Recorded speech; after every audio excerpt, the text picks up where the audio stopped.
Sunday evening. Glock hit 6, DC Wolf grabbed the mic, spit them Auburn tricks.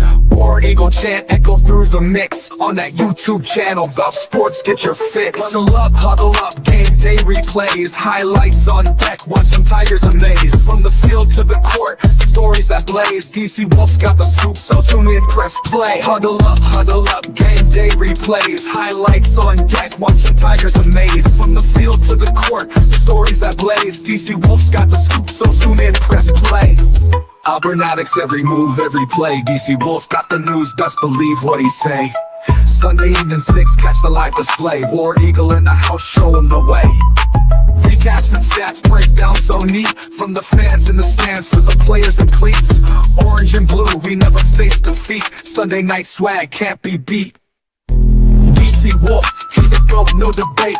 All the big plays, and on the tape. From Toomer's Corner to Jordan Carrier Gate. Auburn reigns supreme, checkmate. Got the interviews, got the insider's view. When it's Sunday at 6, Wolf's gon' come through. For the fans and the fam, it's a Bama coup. Smashing that subscribe, Wolf's crew grew.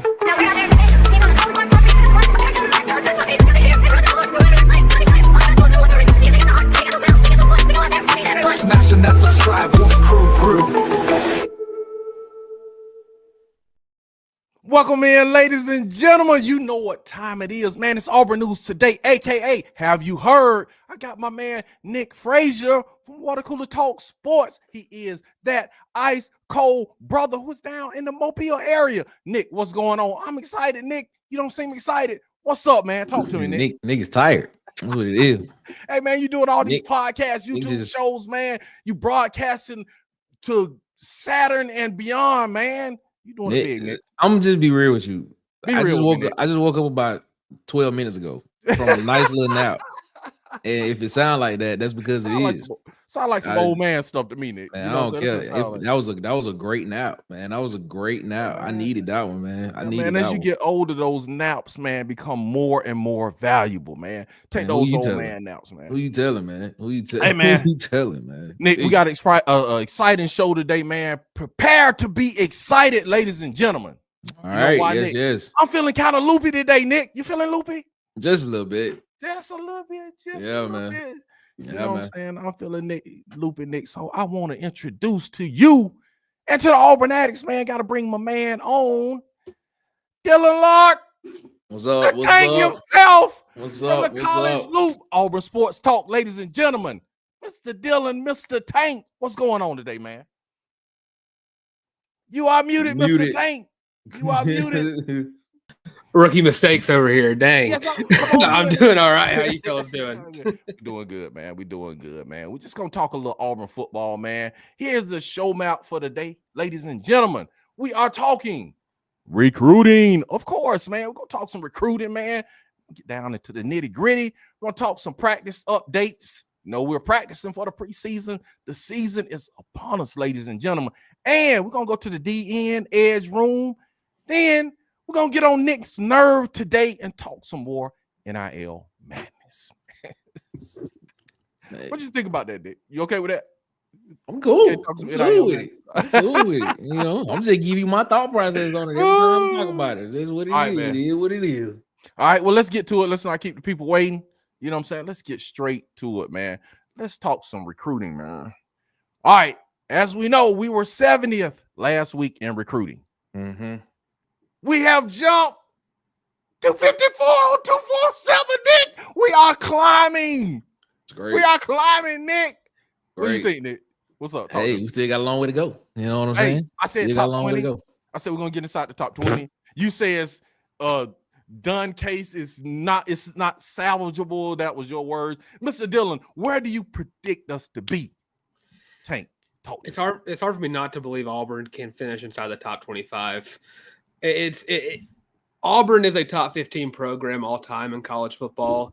Okay. So that's the draw. And you bring in a major brand like Nike. NIL is always as crazy as it is. Mm-hmm. I think Auburn's going to finish in the top 25, and I think Hugh Freeze's done a great job kind of balancing out between high school and the transfer portal. Mm-hmm. That whatever Auburn's missing from high school, they're going to make up for after the season. Yeah. So 25 is like a sweet spot right now for me because I know if we get another guy who's supposed to commit later this month, Auburn jumps up a couple more spots. Who would that be, sir? Who would that other guy be? That'd be safety Braylon Womack from Mississippi. Okay.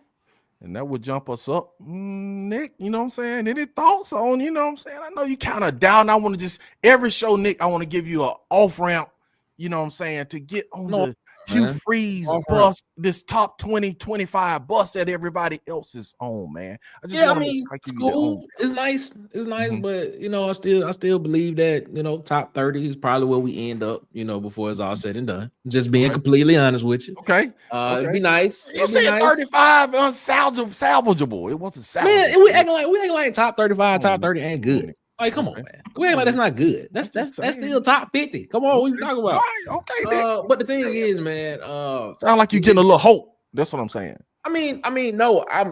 Okay. Let's be real, Nick. Let's be real. Let's be real. If I'm hopeful now, and we're gonna talk about it later on in the NIL. Okay. Yes, sir. I'm hopeful now because of the fact that now it seems as if Auburn ain't trying to be holier than thou when it comes to this NIL thing. Is what it is. So now that we're playing with the big boys, you know, we're not trying to sit here and, you know, try to do everything the right way. It's time for us to go in and go get some of these guys. So maybe that gives me a little bit more optimism because if like everything that we're hearing, everything that I'm reading is if it is a money situation. Yes, sir. Auburn should be in the conversation with it because that was the problem. You know, it's just Auburn didn't know how to structure things is what it is. But now that NIL collectives have a valid business purpose and third-party school entities can pay players because they have a for-profit purpose, guess what? On the video, to flex that muscle, baby. Let's flex that muscle. Nick, you're going to be very disappointed when we get to not the NIL part. Not at all, man. Not at all. Yes, you are. Trust me, you're going to be very disappointed when we get to the NL portion of this show. So everybody hang on so you can be disappointed right with Nick. All right, man, let's talk about some comments, and we're going to continue on with what we love to do, man, talk about Auburn football. Man, we got people in the house, AD4L, Auburn Dad for Life. Yeah, we about to go, man. Auburn Dad for Life, man. Appreciate you, man. Must get musty. We are about to get musty. That's what. So get musty. What up? Musty. Hey, what up, man. Get musty. Yeah, man. I saved me, killed me. Yeah, man. That was a great moment in my life, man. The comeback, that was beautiful, man. The Huggy himself, man. Huggy, I was checking out your post, man, your live, man, when you was talking, giving out, you know, your accolades and stuff like that, man. Talking to the kids in the background. I was checking it all out, Huggy, man. You got a lot, you know what I'm saying? You got some folk depending on you, Huggy, man. Stay strong, baby. Yes, sir. Get Mustard says Nick putting on so many hours today. We got to get that man OT at this point. For real, man. For real, man. He said Nick was on up tempo earlier. Exactly, man. Because Nick be everywhere, man. I told you he'd be on Saturn, Mars, everywhere, man. That's funny. College Loop, Dylan. That's right, man. Dylan, they showing love, man. Dylan. All my watch list show hosts are collaborating. Yes, sir, man. And while we're thinking about it, since they are your watch show hosts, man, talk to your family, friend, your dog, your mule, everybody, man. Tell them to go over to the College Loop and subscribe right now. Yep. You know what we got to get, man. We about to hit this 1K on. We about to hit 1K on the College Loop, man. We got to do it. Let's do it, man. 1K. Also, the 1K. Water Cooler Talk Sports, man. Go over there, man. We're going to 800 over there, baby. Man, we shooting out the roof over here, man. Let's go, man. I'm excited about this Auburn football. Excited about my people, man. We do what job 40 on 3? We job 40 on 3. Okay. What does that mean? I think you said we're 40th on threes, right? 40th on 40th on 3. Okay, I got you for recruiting. Which Auburn always gets a little bump on that site. Yes, sir. We got this, man. Yes, sir. We got to get these W's. I agree with you, man. I'm missing anybody? James Barnett. What's up, James? What's up, James Barnett? How you doing, man? Get musty. Everybody is speaking to everybody, man. JB, Auburn Dad, Huggy. Yeah, that's what we do around here, man, because we are Auburn family, man. If we win 9 games, we'll be top 15 in December. Okay, my man Auburn Dad for Life is saying top 15, y'all.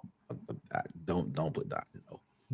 Nick, Don't you do are it. dashing my hopes today. Come on, Nick. Don't do it, bro, man. Come on, man. I mean, we have had this conversation before, man. In order for us to get the top 15, we're gonna have Braylon Womack commit. Yeah. Then you're gonna have a couple of guys who are committed other places flip.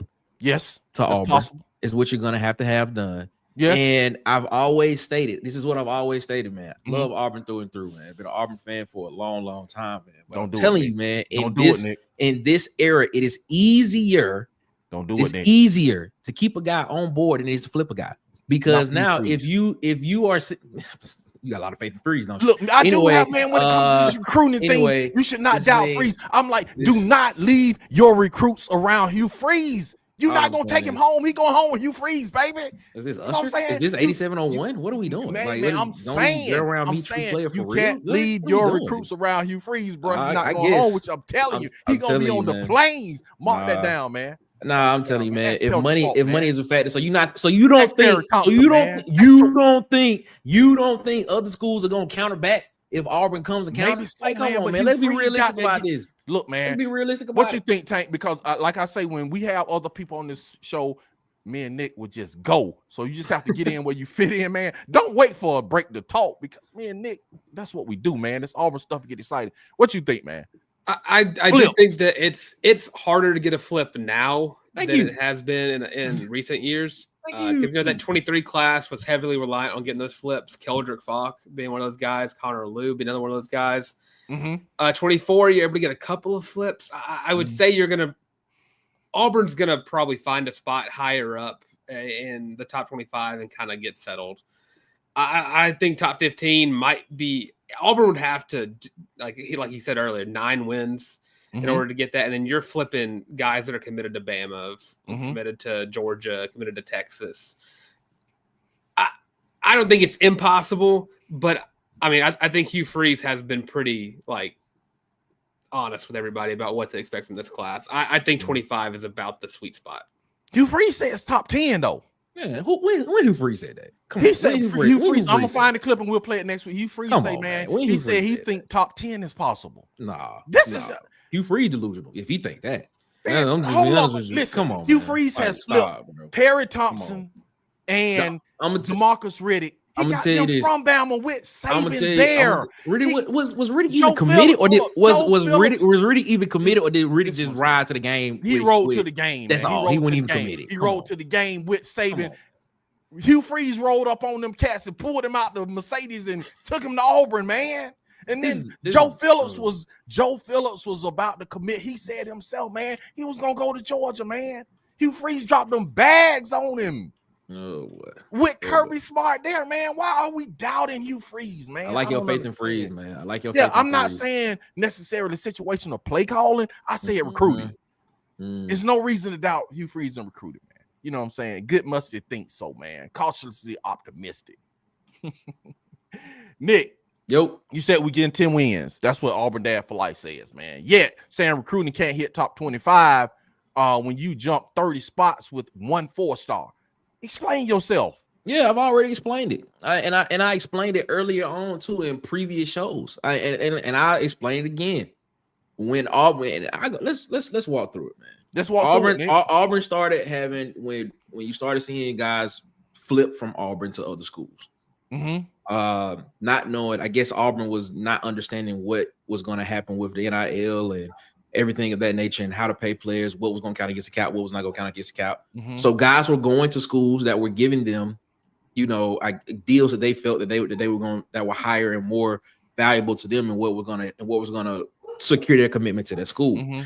Now, here's my thing. There is a pool of those blue chip type guys that's going to commit earlier on in recruiting. Now, in this window, in this era of recruiting, guys are going to commit early on. Okay. So it's not like how we used to, ladies and gentlemen. It's not like that. Now, guys are going to commit earlier on because deals are going to get done between February and June. That's when deals are going to get done. Guys are going to commit to schools then. And then you're going to start seeing them do it in July and all types of stuff like you're seeing now. Okay. When that pool of blue chip type guys commit to these schools, it's going to be harder to have those guys flip from schools to a school like Auburn. And I gave the analogy. I said, do you want to go to a school that is consistently a 9-10 win team to a school that has won 5 and 6 games in the past 2 years? And potentially, even if Auburn wins 9-10 games this year, are you still going to flip to that school? Are you going to flip from the consistent to what perceived is going to be consistent? Because we don't know what's going to happen after this year. I'm just being real. Even if Auburn win 9-10 games, we don't know what's going to happen in 26. We don't. So my thing is, if I'm a recruit, what am I doing? I'm staying with the consistency, especially if the money is the same. I'm staying there. So my thing is, if Auburn wanted to make that happen, if you want that, you have to start recruiting these kids as soon as the national championship game is over with. That's when the national championship game in. Hey guys, hey, what's up? You ready to come be Auburn Tiger?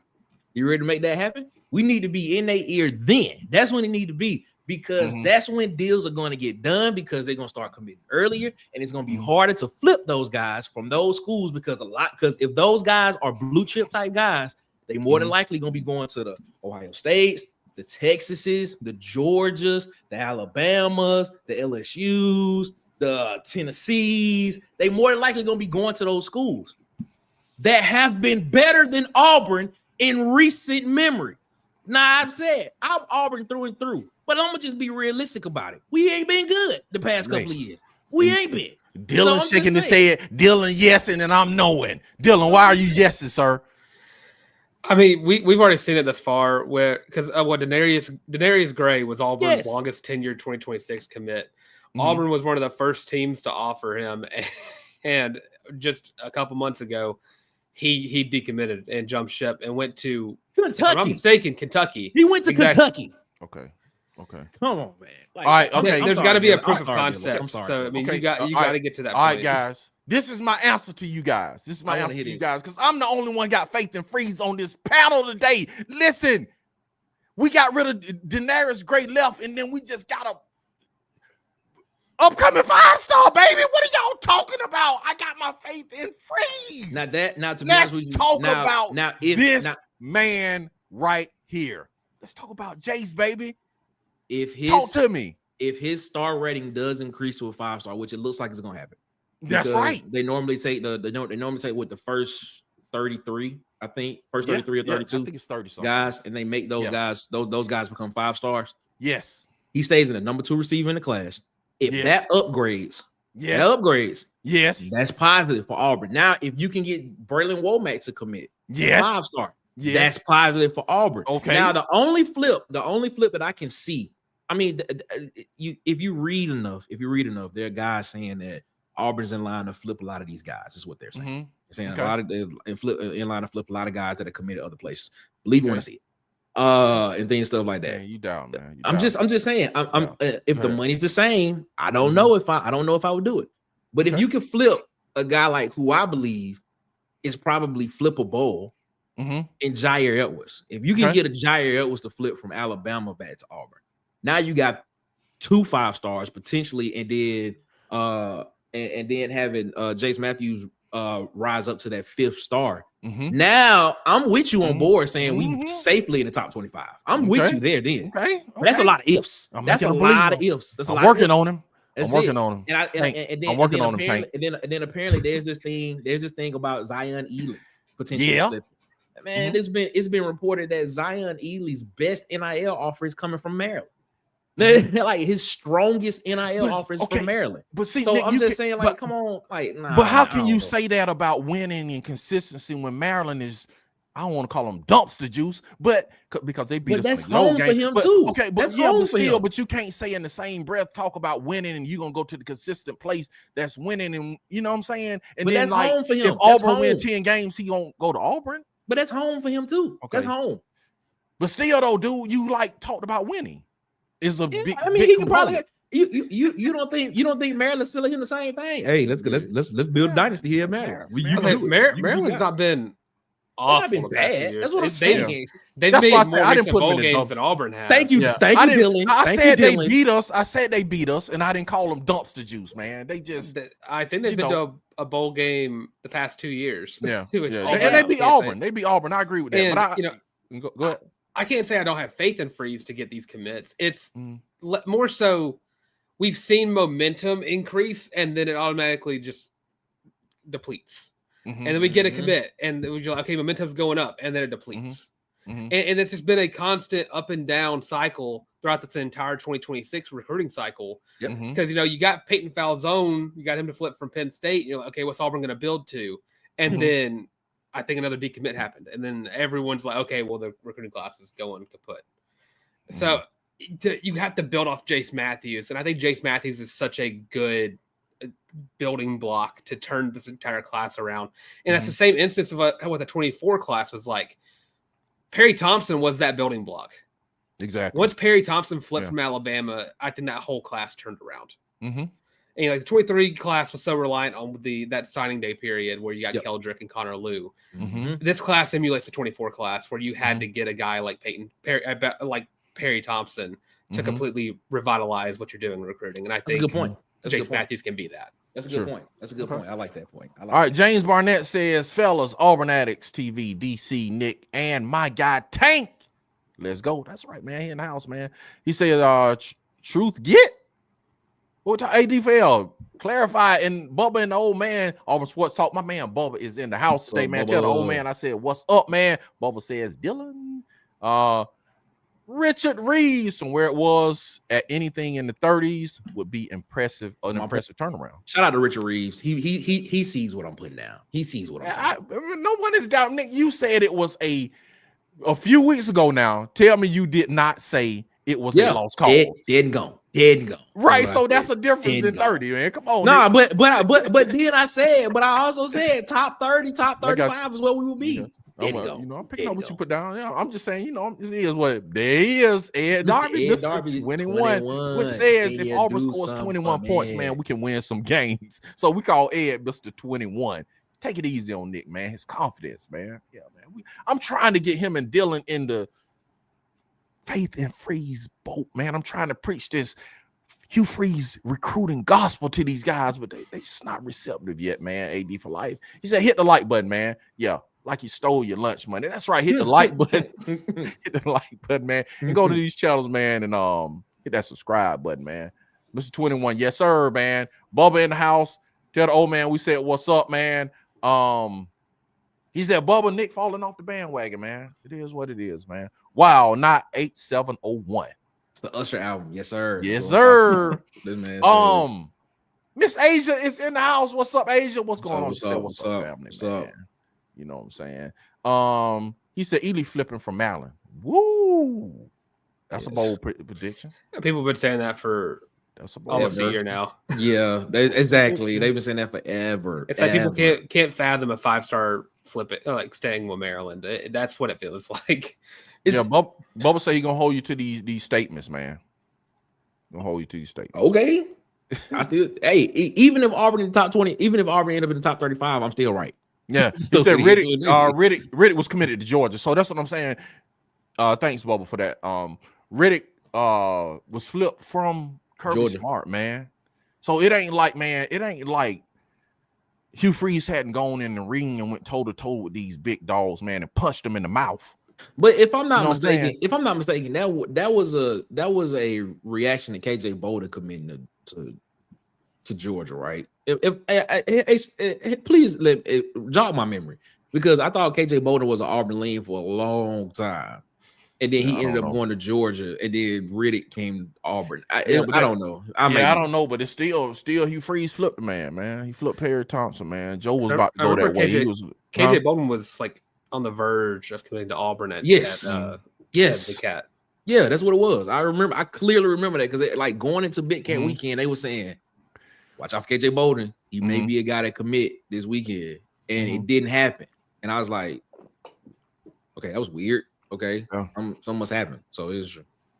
Auburn Dad for Life says he should have knew Nick was smoking something. Listen, man. When you think MSU going more than 5 games, now he down Hugh Freeze recruiting, man. AD, tell y'all, man, don't be surprised. Mississippi State going to win a bowl game, going to a bowl game this year. Okay. What's good, Auburn Dad, and get musty? Okay. Asia speaking, man.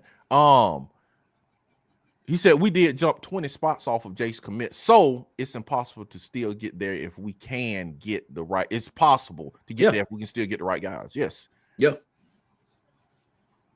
Yep. Dizzle, what? Hold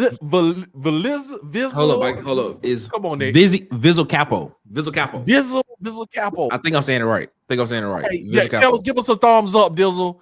That's what we call my brother, man. The Dizzle, Visual Capo. Okay, give us a thumb up if we got it right, man. The defense will be top 10 by the end of the season. Nick thinks that too. Top 12. Look it. So Nick's the War Eagle. Nick thinks that too. I say, man, if we can get top 15, man, I will be extremely happy.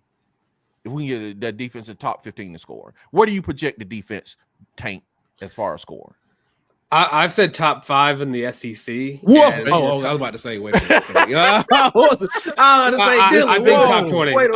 I'm going top 20 in the nation, top 5 in the SEC. All right. I love what Durkin's done with the defense. All these younger guys getting another year. The defense is going to be the best part of this team. I know a lot of people want to see the offense kind of light it up, but I think people are going to be very excited about the defense going forward. Yeah, man. Yeah, and we'll talk about that in a second because we're going to talk about practice updates, man. I want y'all to spill out until any news you can think of happening in practice, man. I want y'all to let the people know, and also, man, things that you've heard from the practice scene that you dislike, that wasn't pleasing to your ear, and things that you really did like. So y'all think on that, and I'm gonna catch up these comments, and then that's where we're going next. Asia says, "Welcome to the show, Dylan." Welcome. Wait a minute. Hold on. I'm trying to say how Asia would say it. Dills, I'm with you on the defense, top 10 for sure. What you got? I'm laughing at one of the comments. Okay. What's up, Karen Parker? What's up, Karen? What's up? Welcome, Karen Parker. When Jace is a 5-star in December, yep, there is no way he isn't. Will Auburn go up even more? Absolutely. When he goes to a 5-star, yes, that rating will go up even more. Karen, everybody say, hey, Karen. James Barnett, facts. That's right, facts 100. DC, man, he on the DC train, man. You know what I'm saying? You know, I got somebody on my side. There's 2 on this side, man. I got, James Barnett on the side, man. He said Auburn Dad for Life says 35, man. If AU just lands who were projected to land with Womack, Parks, Mars, and KK Johnson, we're top 20. Parks. Isn't Parks committed to Florida State? Deron Parks? Is that who he talking about? Yeah, but they're saying they think it's a possibility for them to flip him. Oh boy. All right. Man, stop down, man. Y'all down freeze, man. We're gonna revisit this right, man. Right. Ely going to flip, man. Auburn Dad for Life is adamant about Ely flipping, man. James Barnett, if we get Womack, we would jump another 20 to 25 spots. He said Maryland imploding, G. All right, man. I'm telling you, man. Hey. He said Caleb Morris, KK Johnson, and Parks are all flipping. Oh, man, we got some hot takes in the chat today, baby. Okay, hold on. He said Caleb Parks, Morris, and Parks are flipping, is what he said? Yes. I want to see it.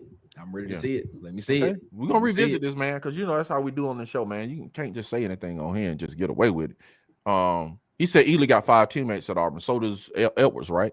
Edwards got teammates at Auburn. Yeah, they all came from there. They all in that St. Francis pipeline. Yeah, man. Yes, sir. You said, to your point, Ole Miss is winning, but Jace committed to Auburn. That's a good point, James Barnett. Yeah, because of Deuce Knight. Because of Deuce Knight. And he said, he said Maryland was 4-8 this year. Auburn won more games than Maryland, bro. Statistically, man, these folk in the chat will get you right. Faith and Freeze. Hey, Travail, hang around, man, because I got a question for you, man. You know what I'm saying? Stay, hang around today because I got a question for you, Travail. If we get a chance, man, I want to ask you a question. Auburn Dad for Life. Really think Deuce is the main reason we got Jace. It is. Okay. And Nick, I'll bet you 1,000 AU land a top 20 class. $1,000? 1,000 what? He said $1,000. He got a dollar sign. Might be Bubba dollars. I don't know Bubba what dollars? I don't know what that is. I don't know what Bubba dollars is. And remember, hit the like button, man. All pros. Hey, remember, man, we're raising funds to pay for Bubba's suspended license, man. We tried to get Bubba back driving. So if you want a super chat, man, get Bubba's license back, man. So you know what I'm saying? We got a campaign going for the next 2 weeks, man. If y'all want to contribute to get Bubba's license back. You said put your money where your mouth is, Nick. Oh, he talking about real dollars. Oh, $1,000 real dollars is what he want to do. Okay. Yes, sir. Let's go. Auburn News Today, man. That's how we do it. Top 20. Let's go. Yeah. I ain't gonna take that bet. Because it's a possibility that they can't do it. I'm just sitting here saying it's a possibility that it can happen. It's a possibility that it can happen. It is. But I'm not gonna take that. Okay. I'm not gonna take that bet. Okay. He's not confident, Bubba. He's not confident. That don't mean I ain't confident. That's just me being smart. That's just me being a smart bettor. Not confident in your own predictions, Nick. I said top 30. If we top 30, that's good. Freeze. So you got a little bit of faith that we're going in the top 20, baby. All right. Okay. All right. Who is Dr. Hugmar? Nah, that's a joke. That's a joke in the that's a joke. Okay, in the chat. He said, "Freeze, where is my dynasty?" That's a joke in the text thread. Oh, that is. He said KJ committed to FSU after Big Cat. I knew it was something like that. UGA. That's what I thought. On early signing day. Yeah, he sure did. He did. That's what I thought. He did, man. We know he can recruit. Wide receivers call him the receivers Pied Piper. Yes, he is, man. We've lost 2 this class. Yeah, hey, we lost 2, but we gained a 5-star, y'all. What's up? Talk to me. He said we talking practice. That's what I was laughing at. Yeah. Is Devin Carter not going to be a 5-star? The one we lost? I don't know, man. That's a good question, man. Devin Carter. That's my homeboy too, man. He potentially gonna be a 5-star. Yeah, man. From a other home city of Baxley, Georgia, home of Dexter Carter, man. Florida State great. He said, "Can someone name 5 defenses in the SEC better than Auburn?" Texas, Georgia. No. Georgia, bro. You don't think Georgia's gonna have one? Come on, man. You got Kirby Smart, bro. I don't care how many players they lost. You got Kirby Smart with a good recruiting class. No, they're not. Until I don't see a great defense at Georgia, then I'm not going to believe they're not going to have a good defense this year. You saying they're Georgia not going to have a good defense this year? We've already been through this. Nick, they're not going to have a good defense this year. Nick, hold up. Question. This is the question. Ask it. Auburn's defense is going to finish higher than Georgia's defense scoring defense this year. Yes. Dylan.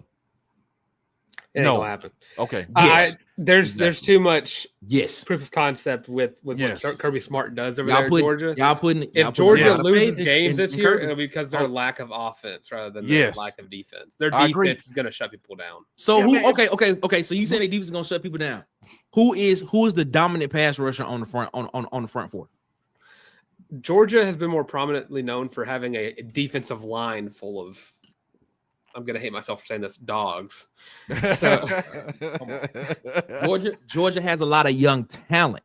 They have a lot of young talent. Wait. Georgia has a lot of young talent. Their linebacking core is the strength of their defense. CJ Allen, Elijah Mendoza, the transfer. He's gonna be on it. He's gonna be there. I think CJ Allen's back. Those guys, their linebacker core is going to be their strength. KJ Bolden in the secondary is going to be the strength. Is going to be their guy in the secondary. On the defensive line, there is not one dominant guy that you have heard this whole preseason about who's going to be the guy in Georgia. Georgia is very young. Georgia is very young in the front seven, except for they linebackers who they got some experienced guys that are coming back and guys that played last year in some games. Georgia is going to be young in the front seven. Okay, let me ask you this. Georgia is not going to finish ahead of Auburn this year in the SEC. Okay, let me ask you this question, Nick. As far as defensive line, who do you think is going to be by year's end, as far as the freshmen coming in on the defensive line at Auburn? Who do you think is going to be Jordan Crawford? Okay. Has anybody at Georgia or Maryland or Ohio State heard of Jordan Crawford? Yes. No, they really have. No, he was recruited by Ohio State. He was recruited by Ohio State. Hear what I'm saying. I'm saying from the perspective of just a casual person, it's people on the Georgia defense that are highly touted and recruited. And Jordan Crawford wasn't. Jordan Crawford was a highly touted guy coming out of high school. Everybody wanted him. Nick, hear what I'm saying. Just slow down and hear what I'm saying. I'm hearing what you're saying. You're not. It's not making sense. Nick, you're not hearing what I'm saying. Okay, let me hear it. Just slow down. The point I'm making is just like we know of Jordan Crawford is young and we figure he's going to be a great player and has great upside and potential. What I'm saying is the same for Georgia. They have highly touted players, some that are more highly touted than Jordan Crawford on Georgia team that we haven't heard of, just like people in Georgia haven't heard of Jordan Crawford. We haven't heard of some of these guys that are gonna do well, and they are highly touted too and have upside too. And a lot of those guys by Kirby Smart. A lot of those guys, this is what you're doing. You're putting faith in Kirby. That's what you're putting faith in. Yes, I am. But that's what you're putting faith in, bro. That's what you're putting faith in. You putting faith in Kirby Smart. Yes, he has. But what do y'all always tell me? Y'all say you always got to have the talent and the guys on the field to play. That's what you always say, right? That's what you always say, right? Number one classes, Nick. That's what you always say, right? Yes, he got number one classes to back it up. Georgia is going to take a step back this year. That does not mean that Georgia's not going to be a good team. Georgia's going to take a step back on defense. This year, Auburn will finish better than Georgia in the SEC. Book it. Dylan, go. Yeah, you can't wait. Georgia's gonna have a better defense than Auburn is. I think a better example would be like a Blake Blockton, someone who you've seen on the field. And Auburn fans know how good Blake Blockton is going to be. I've been one of the biggest fans of Blake Blockton since he committed to Auburn. But I'm going to tell you, the average Georgia fan don't know who Blake Blockton is. Right. That's the point I'm making. Georgia has done such a good job of consistently reloading on the defensive side. Because I assure you, there are people who are saying after they lost Jordan Davis, they were going to fall off on defense. When they lost Jalen Carter, they were going to fall off on defense. When they lost this guy, they were going to fall off on defense. It's been the same theory every year for Georgia, and Georgia has consistently had one of the best defenses in the SEC year by year because of Kirby Smart and the staff he's built over there. So Georgia's going to have a great defense, regardless of who's on there. Yes, but offensively, they're going to take a step back because of their offense. Yes, I agree. I agree with that. Georgia's defense is not going to be. This is a great show, man. Elite this year, like people think they are, and I'm telling you, we didn't say elite. No one said elite. Okay. What's the word? What's the words I use? What's the words you use? No one said elite because I think the defense, like when they had what year was that? No one could even like score on them. They were like single digit. 2021. Yeah, man. That year, I'm not saying they're gonna be that level, but I don't think they're gonna fall off, dude. I think Georgia will still have a top 10 scoring defense, man. Easy. I don't think it's any question. And like I said, that's the thing where with Kirby Smart and how they recruit defensive linemen, I would have to see it with my eyes for me to believe it. It's proof of concept, man. You go back to Alabama, bro, all the way, and he brought it to Georgia, and look where he took that defense. So with Kirby, yes, I have faith in Kirby, man. When you talk about coaching the defense, there's no reason to doubt it. I'll let y'all have that one. We'll just see at the end of the season. We'll see at the end of the season. 5 defense. Can we name 5 defenses?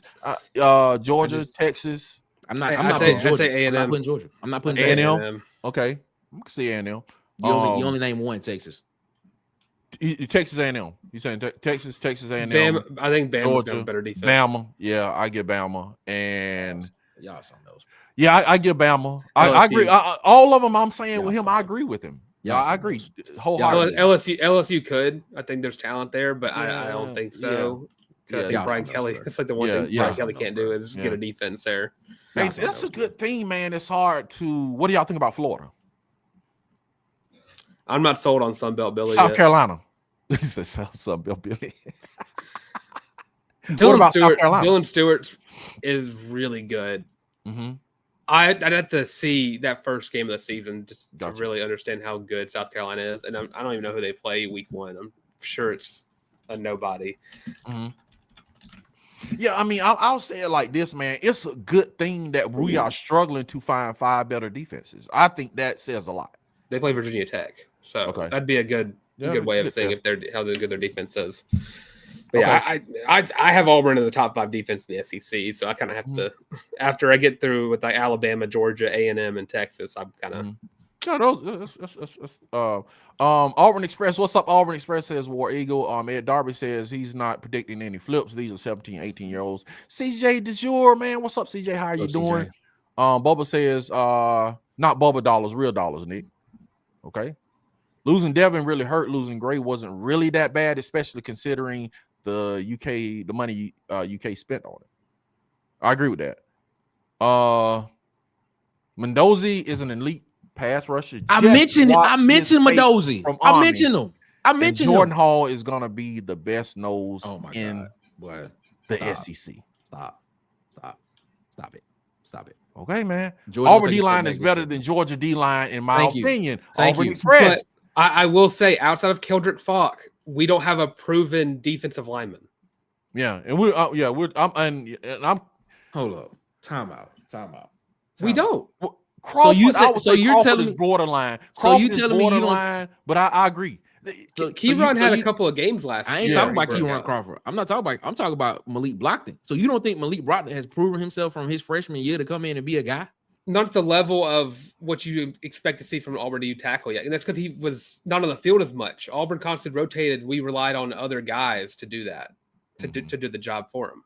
All right. Okay. I think you're going to see a proven D-line this year. I think Malik Brockton's going to have a outstanding year this year. And even Bobby Travis. I mean, he's been at Auburn for 3-4 years now, and this is the year where we're like, okay, now Bobby's going to actually be the dude on the D line.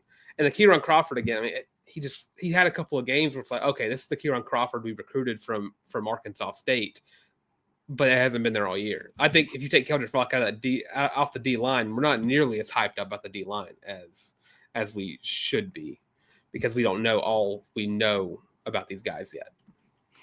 Richard Reeves' defense will be elite with a little help from offense as far as scoring time of possession. Yes, I agree with that. We need some help, man. Defense will be elite. Just read that one. And Joseph says Jonah was gonna play 5 tech, was a composite 5-star. Joseph? Yeah, he's talking about a recruit. Oh, the recruit. Okay. Yeah. What's up, Madison AU? What's going on? Kirby is not padding up this year. Okay. I agree with him. You said he's spamming us. Richard Reeves is spamming us with. He wants to know. He wants us to know that. That's what I'm talking about. We got you, Richard. We got you. Defense will be elite with a little help from offense as far as scoring time possession. We got you. Guys, you have to slow down. Think about Nick's confidence by the end of the show. My confidence is fine. Believe that. It is great. I'm good. Mike McKinney, what's going on, Georgia? Got lit up as the season went on last year. Now they're gonna be better. No way. Thank you, Mike. Say they're gonna be better. Thank you, Mike. We did not say they would be better. Thank you, Mike. They would be better. We say they would be better than Auburn. Thank you, Mike. Thank you. Richard Reed got the same comment. Same comment. He just spamming the same comment over and over again. I don't know why. That's so funny. That's so funny. Come on. Y'all, wow, man. All right, man. We about to go into what the practice notes, man. I'm in Georgia. Got torched at times by teams that shouldn't even compete with them on the field. That's just preparation. Auburn should have been able to do that versus Alabama, but the prep was off. Okay. All right. You said just call me the capo, man. The capo. All right. Yes. And Perry Thompson will be a beast this year. Book it. He said, book it, man. I like it. Me and Nick on the same train. Okay. You on the same train with Auburn Express, man. I'm talking about. Malik Brockton got 20 snaps a game last year. He ain't proven anything. He hasn't proven anything. He has proven himself. Christian Miller hasn't. He has proven himself. He's proven himself. Will Walker, what's going on, man? Welcome to the zoo. It's a zoo today, man. What's up, Will? Thoughts on how we match up with Baylor. We'll get to that in a second because I want to get these guys things. We're going to go through some practice. Just keep that, everybody booking up, mark that, because I don't want to forget Will Walker. Matchup on Baylor. I hope teams think that our D-line not good. They will learn quickly. And lastly, Georgia's D may depend on their offense. I believe it will not be better than AU's this season. So Madison agrees with my man Nick. All right, man. All right, guys. This is what I want you to do. Let's talk practice, man. Let's talk some practice updates, man. Nick, what have you been hearing from practice, man? And let's just go with things that are like pleasing to your ears or not. Let's just do that. I mean, we haven't really heard much that's been different. I mean, to be honest with you, I mean, basically, we had the scrimmage Friday, and apparently the defense dominated the scrimmage, which is something that gives me a lot of hope for this defense because I think when people hear that, the defense dominated, I think people be like, oh my God, Jackson Arnold just must be, and the offense just must be let's be sorry. I'm like, nah, man, let's look at this, man. We really have some really good guys on the defensive side of the ball, man, that can actually play and that can actually dissect, plays. And to hear that they did it without Keldrick Fall and Riddick playing was actually, something that was pleasing to my ears as well. So I look at it differently than everybody else, man. I think that was that was something good to hear. I mean, now what would be better is when they scrimmage next week, is to hear that the offense, got their lick back. Basically, that would be nice to hear. Yeah, if the offense got their lick back. That would basically tell me that we have a very balanced team if I hear that. But if we hear again that the defense dominated, now I'm not gonna say I'm panicking, but now I'm sitting here saying, okay, all right, what are we gonna see August 29th if our offense can't produce against this type of defense? What are we going to see come August 29th? Because I think we all feel that this is going to be a really good defense here at Auburn this year. I said it this morning. We would just love to hear and see that it was stated that Jackson Arnold went out and had a good practice and he just lit it up against the first team defense. We would love to hear that. So if we hear that next week, that gives me a lot of good goodwill about what's going to happen, because it tells me that the team is balancing out. It tells me that the talent that's on the roster is actually living up to what it is, because I may get beat today. Oh, but trust me, next time we do it again, I'm coming back at you. And now my talent about to outshine you. So that's what it is. Okay. What about you, Tank? I will say the first week of fall camp, I was a little worried because whenever Hugh Freeze brought up that he had to tell Durkin to go easy on Jackson Arnold, that was a little worrisome to me. But this week, I'm pleasantly surprised by a lot of stuff I did here. Jackson Arnold kind of keeping turnovers to a minimum is a great thing to hear. He did have a big issue with even just fumbles last year. Omar Mapson, I would say, is a big breakout right now. Auburn got tired of hearing the 17-year-old wide receiver from the other side of the state and reacted with a 17-year-old running back who's popping off. Right. Which I think it'd be – because I think the running back room isn't as – set in stone as other positions on the offense are. So Omar Mapson, if he continues to have a great fall camp, he could end up as one of the leaders of that running back room, even though Damari Alston is the presumed starter. I think if one guy were to break out and just breaks out all of fall camp, that's their job to lose, which would be very interesting to see. Offensive line, I think it's one of the best offensive lines we've seen in recent memory for Auburn. And I hate saying that because I think we said it every single year, just going even far back to whenever Gunnar Britton came to Auburn. We got a left tackle, the first good left tackle we've had since Braden Smith came to Auburn. But I think Xavier Chaplin absolutely makes Auburn's offensive line one of the top ones in the SEC. As a whole, from everything I've heard, this offense should be much improved, and this team should be a lot better than what the media is giving it credit for. Yep, agree. Yeah. I had reservations when I first heard the thing about the Jackson Arnold thing about him taking it easy, until I heard Hugh Freeze clarify that he was only talking about install.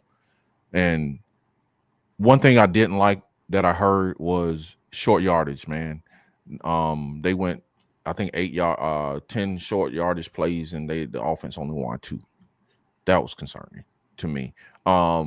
Hearing Jackson Arnold, Hugh Freeze talk about him, he said that he was pleased with them. He was like, man, I didn't have any complaints. These last few news press conferences, he was like, man, I looked at Jackson Arnold, no complaints. So that's good to hear, what I'm saying, on the practice front. Anything else on the practice front y'all got? No, I'm good. All right, let's talk about this defensive end room, man. You know what I'm saying? The defensive end edge room. At the buck position, Nick, run it down for us, brother. Yeah, Jamonte Waller is at that buck position. My guy, everybody knows, from Booker T. Washington High School, Tuskegee, Alabama. It says shorter because that's where he stayed.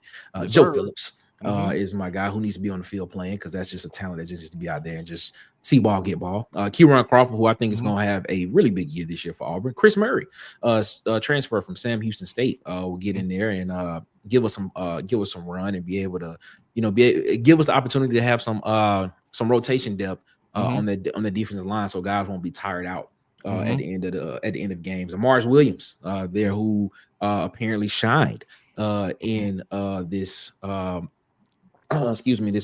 this scrimmage that happened this past week. Everybody knows the eventual first-round draft pick, Keldrick Faulk. We don't have to say much there. And his little brother right up underneath him, JJ Faulk, is there. And then the guy that's going to be the future, the one that's right behind him at the bottom, Jared Smith, the freshman DN from Thompson, who's going to make some noise this year. I'm not this year, but potentially he could make some noise this year. We'll see what happens, man. So that's the guys that's in the room. Yeah, phenomenal recruiting, man. I think it was like Amars Williams was a 5-star, Falk 4-star, Jared 5-star, man. That's you're layering talent, man. That's just like unbelievable, man, in that room. So shouts out to my man Hugh Freeze again for what he's doing in recruiting. All right, man. I'm gonna catch up the comments, and then, man, we're gonna talk about some NIL stuff, man. Lord have mercy, man. Let me let's see. He said, what has blocked and proven, Nick? He's proven that he can play in the SEC. That's what he's proven. He's proven that once he gets on the field, he's serviceable. He's proven that once he gets out there, he's gonna ball. That's what he meant. He got 20 snaps a game, but guess what? He balled on 10 of them. So yeah.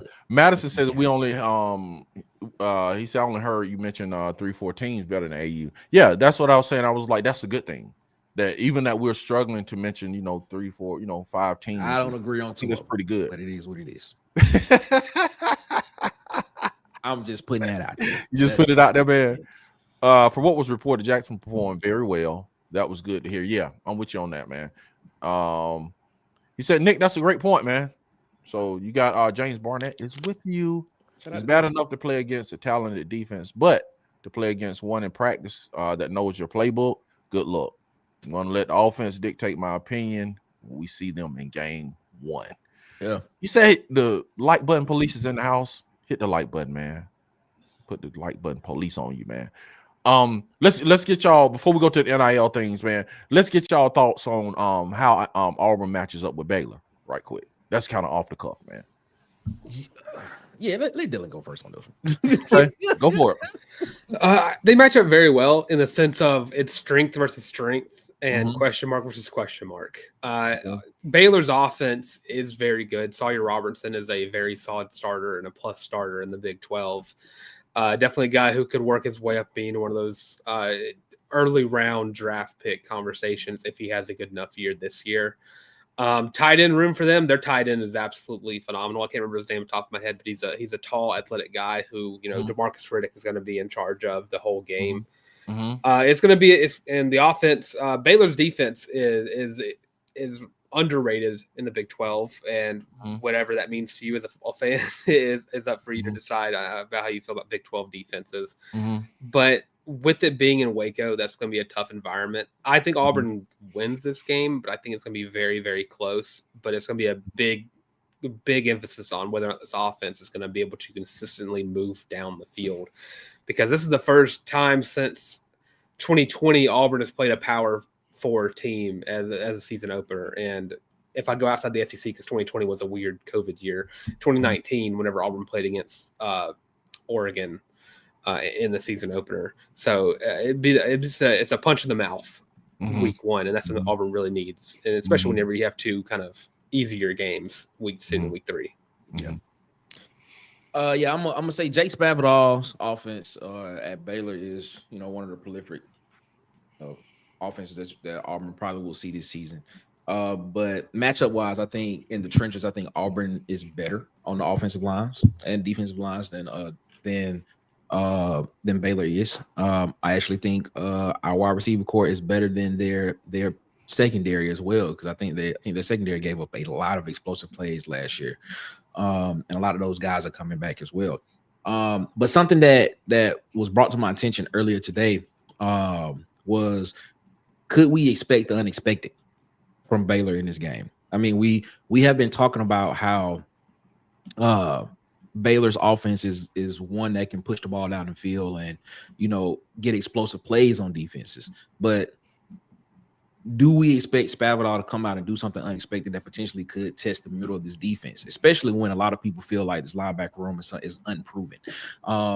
And seeing as if could Auburn stop the run? Now, we stopped the run pretty good last year, but you also got to look at who's in that linebacker room. Asante, Mausi, Austin Keys. You had a lot of experience at linebacker that was playing this year. DeMarcus Riddick. Everybody know how I feel about my guy Elijah Melendez, who's going to be in that thing. Bryce Dees, Robert Woodyard, all these guys. Not a lot of experience playing, but a lot. Caleb Wheatland, I would say. Caleb Wheatland there too is in a transfer from Maryland, as a matter of fact. But you sit here and you have that you sit here and you think of that. So do we see Spavital come out and do something different in this game and potentially try to test the run defense, test the middle of the defense for Auburn this year, and see exactly what it's like? That is something to think about. But matchup wise, I think Auburn matches up pretty well against Baylor, really well against Baylor. I'll put it like that.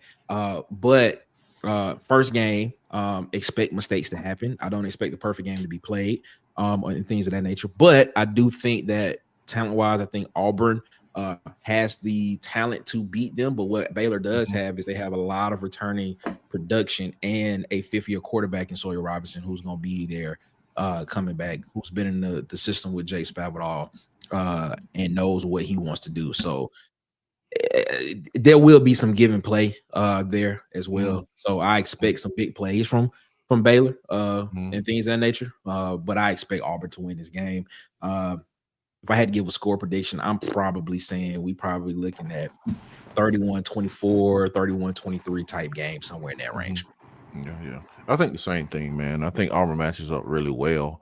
I think Auburn matches up, their secondary matches up better with their receivers than our receivers match up with their secondary. Our secondary matches up better with their receivers than their secondary matches up with our receivers. Yeah. That's what, I think that. So I think it's going to come down to, man, obviously play calling.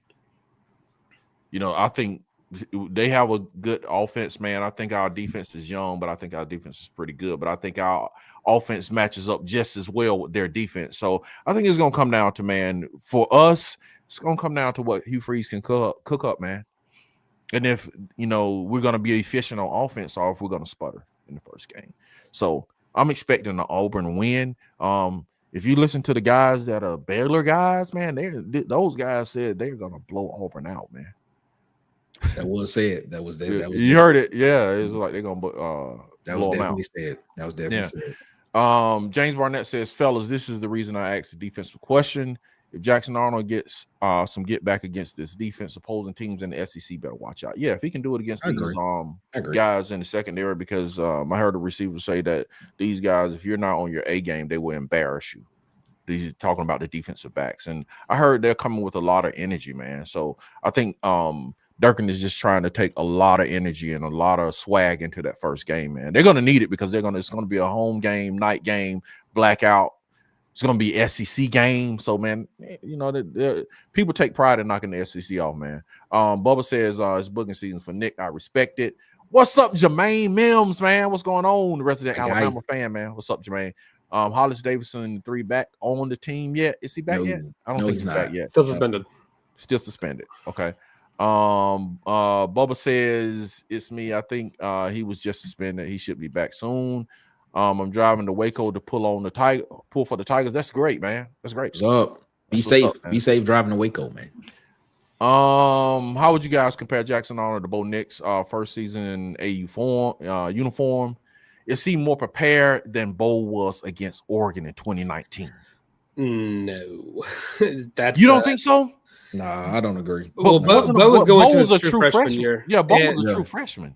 Yeah. Jackson Arnold has seen Baylor before. Yeah. It's hard to compare the two going into the same. I guess I know what's the wrong thing. He is more prepared in the sense of he's seen Baylor before.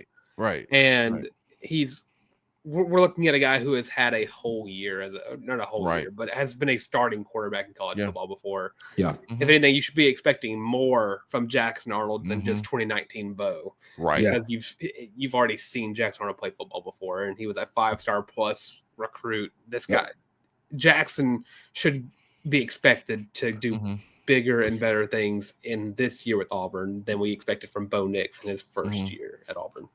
Okay, yeah, I agree with that. I agree. Yeah. Jackson has had a full year, man, and then some. And then, like you say, he's seen Baylor. He's been in the RPO system. Bo Nix was fresh out high school waters, dude. You know what I'm saying? Going to play Oregon. So, yes, I agree with that. And he says, I think our DC is the best second half adjuster in the league. So if Baylor tries those things in the first half, Durkin will make the adjustments. What y'all think of that? I agree with that. As long as our offense makes some second half adjustments. Exactly. That part too. We did not see last year. That part. Yeah, I think, man, to a man, we may all agree on this, is that, man, I don't think the concern is necessarily the defense more so than are we going to score more than 14 points, man. That's my concern. Yep. You know, are we going to execute well, man? Just looking at film, it's like plays were there to be had, but it was some kind of execution flaw, man. I was looking at the Missouri game, and it was like one play it was the right guard, one play it was the left guard, one play it was the tackle, one play the wide receiver. It was just like a myriad of things from different positions. You know, it was just like, okay, maybe they're not practicing enough or something. I don't know, but it was some level of execution on all mishaps, man. It wasn't just like one person a lot of times. It was different things. So hopefully they get those things cleaned up. All right, Nick, let's talk NIL, man. And I know you talked about them knowing the direction they would go in and everything. And I'm gonna try to play this video, so y'all hold tight. It may go haywire, but just let me see if I can play this. Just let's see. Auburn Sports, Auburn on 3. Let me remove John that. Cohen was talking maybe a month ago up there at the lake that on August 1st, a lot of things were going to change with recruiting, insinuated big changes were coming for you guys. Haven't really seen it so far. Tell me about what's changed for you guys since August 1st and what your roadmap is, I guess, between now and December, because you got some work to do. Yeah, I think it's still, I don't know, it's kind of like poker. I don't know. Everybody's, I haven't seen a lot, and y'all may know differently, but, you know, there haven't been a lot that I know of that really sent out something in writing detailing exactly what they mean when they say this is going to be your share of whatever, whether it's NIL, whether it's revenue sharing. So I still think it's remains to be seen, you know, and there's so many different dynamics, whether it's this is being signed over here in Congress, and I still am not clear as to what you really can do outside the revenue sharing portion. I know very clearly where we stand with that, and I know very clearly that John and his staff have done a great job of planning for outside NIL opportunities with funds and a team that will be able to go out and get our kids those deals. What I don't know how anybody can say with a straight face and without deceiving is, what does Deloitte say about those deals and the value of them for a high school kid? I'm pretty confident that the transfer kid has probably earned the right that you can say to him, you're going to get some outside NIL deals, and give samples of what's happened in the past for a similar player at that position, if that makes sense. The totally unknown for me is how do you even remotely say that to a high school kid when Deloitte cannot do that until they get to campus? And so I don't know if that makes sense what I'm saying, but and maybe I'm saying too much, I don't know, but that's as real as I can put it. If you can't do that until they get to campus, then, you know, to me it's really very, very, very subjective as to what's truth and what's not outside the revenue sharing portion.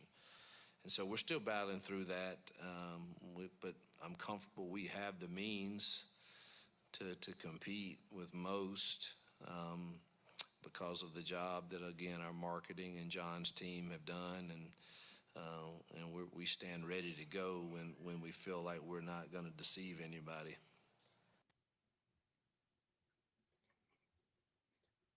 All right. So what Hugh Freeze is saying, and this is y'all tell me what y'all think. This is what I'm hearing. He's saying that they know from the revenue sharing pool what they can give a recruit. From the NIL pool, he says he's still unclear. And then on top of that, what was kind of like blew my mind, he was like, as far as Deloitte is concerned, you won't know what a kid can get from NIL until they're on campus. Did y'all hear the same thing? Or did y'all hear something different? I mean, y'all tell me. What did y'all gather from that? All right, man. We got to talk about this again. I told you. Right. I told you. All right. So this came out, if I'm not mistaken, I think this came out Tuesday. I think he did that Tuesday or Wednesday. One of those days. Shout out to JG Tate, because JG Tate was the one that asked him the question. He did. Shout out to JG Tate. So I told you, Dick. I told you. All right. So okay. All right. I get tired of talking about this, because the thing is, Auburn, early July, right? Let's take it back. Okay. Early July, there was a memo that came out that basically stated what a collective, an NIL collective, was to be justified as. Basically, they said an NIL collective could not pay players for the sole purpose of coming to a school to play football, even if they were doing something for a profit. They couldn't do it. So basically, the example they gave was, if a collective hosts a golf tournament and the player comes to the golf tournament, they can't pay a player. The collective can't pay a player because they don't have a valid business purpose, is what was said to them. 2 weeks later, literally on the dot, like literally to the day, 2 weeks later, the attorneys for the House, the attorneys for the House plaintiff and the College Sports Commission got together and sent an amendment, an addendum memo, basically stating that NILs have a valid business purpose if they are doing something for profit. So if On the Victory was selling something for profit, they could pay a player to promote those products or whatever event that they have, or whoever they want to pay. They can do that within the collective because they have a valid business purpose. That's what it said. I don't know what he means outside of revenue sharing. He is unclear. That's just like me saying I'm going to Walmart and I don't know what I'm gonna buy at Walmart, even though I got a list of what I need to get from Walmart. Like, bro, come on, man. Like, they just told you that if the collective has a valid business purpose, which means if the collective is doing something for the purpose of making a profit for something, that collective can basically endorse a player. Now, 2 weeks before that, they couldn't do it. All the collective could have been was just an advertising agency, and that was mentioned in the memo. They sent an addendum to it. As long as this collective is selling something for profit, as long as they are doing something for profit, it's okay. I just don't understand what he means by, I don't understand outside of the revenue sharing what we could do in order to pay players. Yeah, okay. The House attorneys told you that for a valid that collectives have a valid business purpose now. What's not a valid business purpose? What is not that? Has not Own the Victor been doing this already? Have they not been selling things and doing these private events for people that have been paying into it, and guys have been showing up doing stuff? Have they not been doing that? That's a valid business purpose. That's what that is. Like, bro, come on. Like, and they're making a profit from it. Like what are we talking about? And then even in that same addendum, it was sent out about clarifying what a collective is. They even mentioned at that point in time that they were going to even but they were going to look at the Deloitte system because it's how you gonna tell a kid or how you gonna tell a person what they can make off of their name, image, like how can you sit there and put in a square in something and just be like, well, this guy can make this much. You don't see that anywhere else.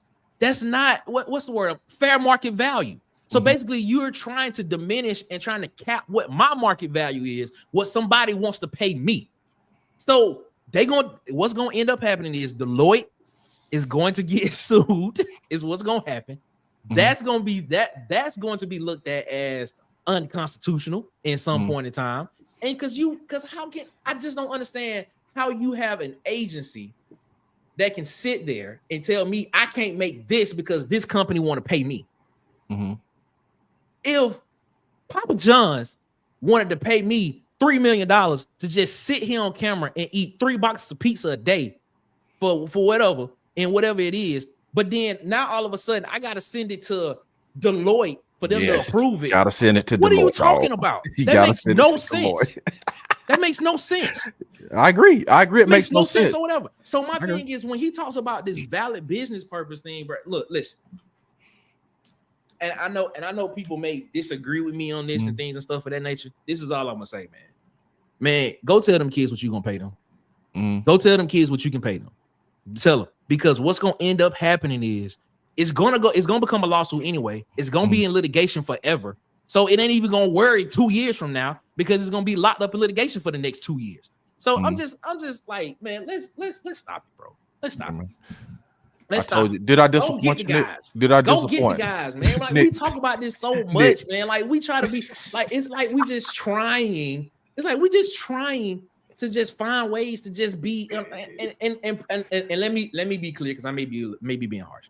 Maybe Auburn is looking at this from the fact of like, hey, we ain't trying to get in trouble because if we get in trouble, we don't know what happened. Maybe they're looking at it from like that. But maybe they're looking at it like that. But I'm sitting here saying, bro, if Alabama doing it, if Florida State doing it, if Kentucky is doing it, come on, bro. Like, what are we doing? Come on, Tank, come on, bro. What you got, Tank? Talk to me. Yeah, because I feel like every time an NIL question gets asked of Hugh Freeze, there's always a section of the answer where it's, I don't know what's going on. There's always that part of the answer. And I mean, there was a whole part of like the August 1st switch up for recruiting. And it always just felt like there are other coaches who also don't know what's going on. So they're just offering as much money as they possibly can to get a guy to flip. That's kind of what I felt with Denarius Gray. I don't think Kentucky has the funds to promise a receiver. You know, what has Kentucky done on the field with receivers that would make a high school be like, okay, yeah, I'm going to see what Cam Coleman's doing over here. And I'm going to say no. And I'm going to go over here and catch a pass from Zach Calzada. Right. I don't see that. But yeah, the NIL, and it just feels like whoever is writing everything, and it feels like the NCAA is going to go kaput anyways in a matter of a year or so. That part.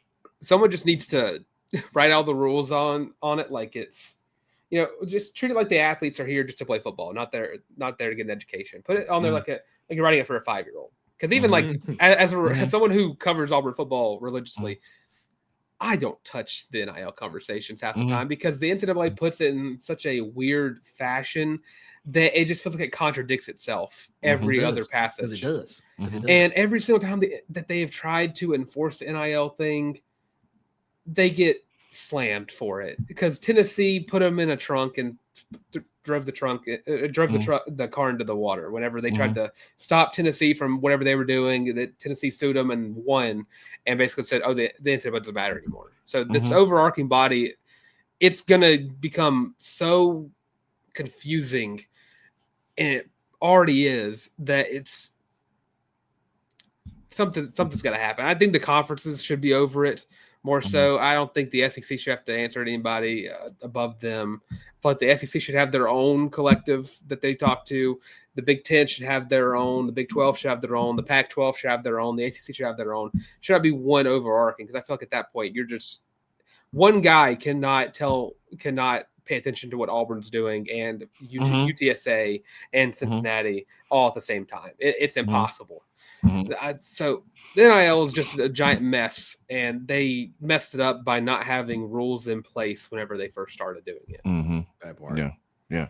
I just thought it was an interesting conversation when he said the part about kids, they can't know what to offer kids until they get on campus. Was just very intriguing to me. Like, you know what I'm saying? You're gonna have so many more Jane Rashada issues again. That part. But see, the thing is, like, here's the thing everybody's failing to understand. Like, why would a recruit be going to talk to Own the Victory? What's the reasoning behind it? Like, if a football recruit just showing up on Auburn's football campus is just showing up just because? That's just the reason why. Like, he's there because I potentially want to play here, but I know the environment that I'm in college football. I can get compensated for my talents. So, like, what is the point? Like, what is this point of them saying that you can't there has to be they can't make the deals until they get on campus? How do you expect guys to commit to schools in the recruiting process without having a deal already in place? That's a conundrum. He's saying that they're the money, and that's why they're coming in low, because they're offering money off of a rev share and not NIL potential. So what he's saying is the money, what Deloitte is equating as what is your fair market value. He says you won't really know that until, I guess, you've played. So you see what I'm saying? So he's saying that we can't project a fair market value for someone that's just leaving high school. I guess that's what he's saying, because he did mention that. He mentioned that people that are in the portal, that you can gauge what their fair market value is and offer them NIL money based on other things. But he was saying a high school player out of high school, you can't really gauge it. So I guess he's saying, like, with Deloitte, you know, maybe you could just offer it and then submit the deal and see if it works. That's what I would do. I guess that makes sense. I guess it does. But how can you tell a guy? How can you tell a guy that has a skill set that this is if how can you tell a guy that you're gonna cap what his skill set at if somebody else wants to pay him more for it? If you believe in capitalism, which is what this whole thing is based off of, and we just get into economic theory here. If you believe in a capitalist society, people are gonna pay you for what they think you're worth. That's what it is. If somebody think I'm worth $1.5 million, but Deloitte is telling me I can only get 800,000, no, bro, no. That's no. So basically you telling me I can only get paid this much just because I ain't played football yet, but these folks want to pay me that much because they see the potential of what I got or what I can do. Stop, man. Like, Deloitte just need to go about their business. That's all they need to do. They just need to go ahead and go about their business and just get out. And because you are free in the market. I mean, free market, free enterprise. Let these folks get what somebody is going to pay for them. They came out very wrong. Pay for their talents. Let's do it like that. Let's get what the people let's get what they can get for somebody that's going to pay for their talents. Let's do that. I mean, I'm just sitting here saying, man, like, this whole system of trying to curtail and try to mold something around just because a guy hasn't played football in the field. He played football in high school, and these recruiting services have built up his cachet and have built up all this stuff around.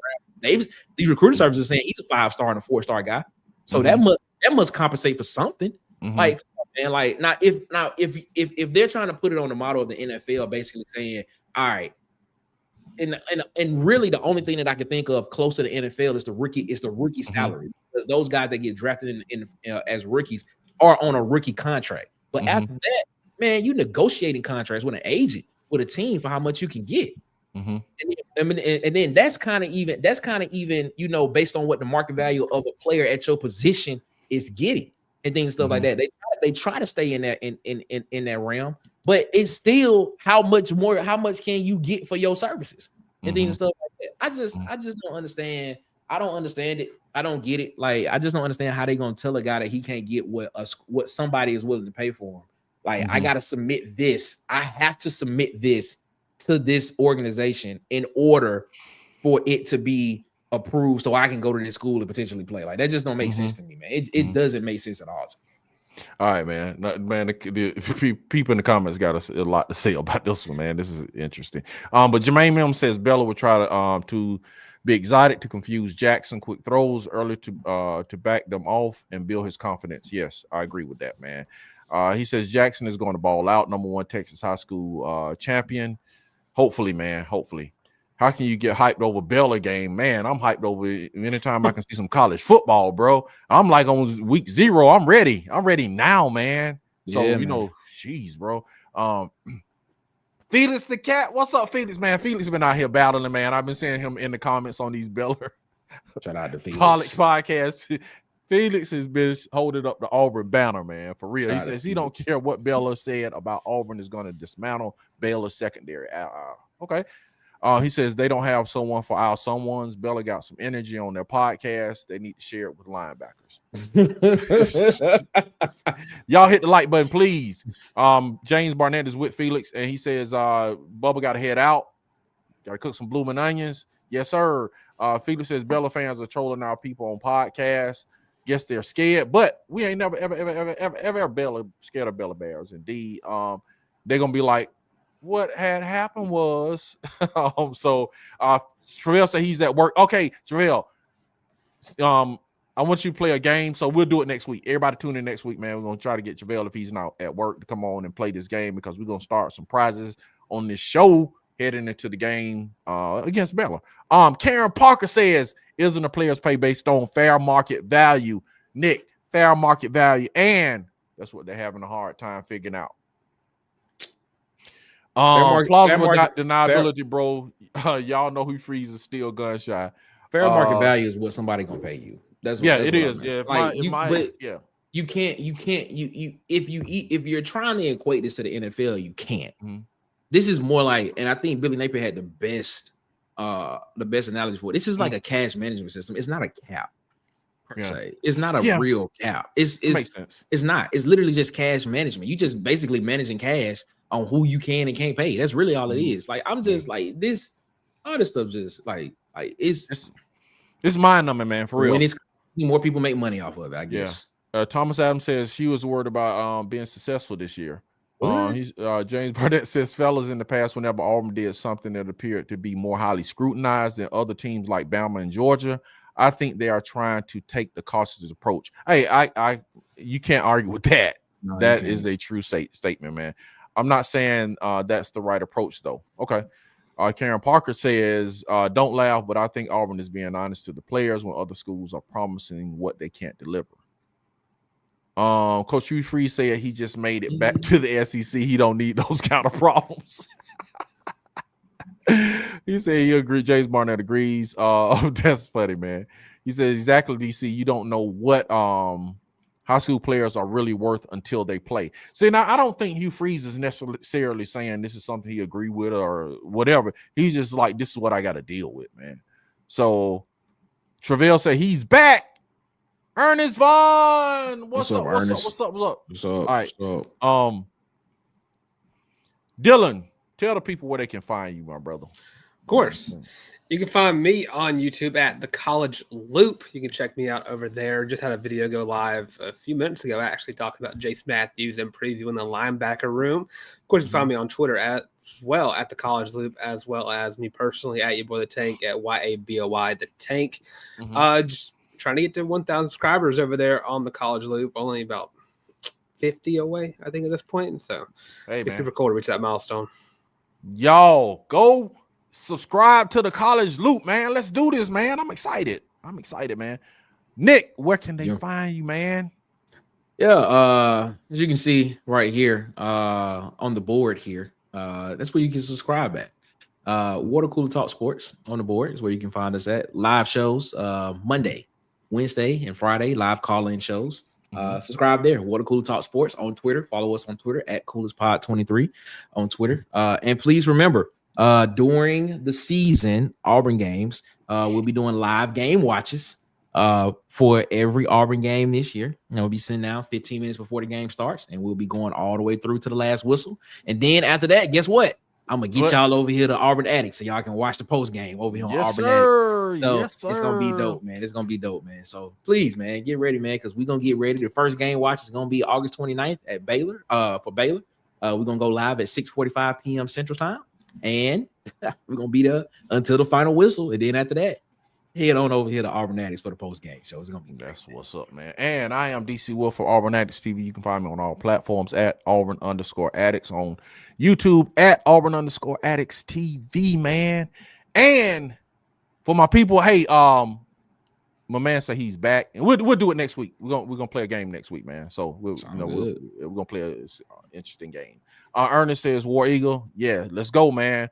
Rookies are in a pay scale, so why not high school prospects? You have seniors in high school making more than the preseason All-Americans.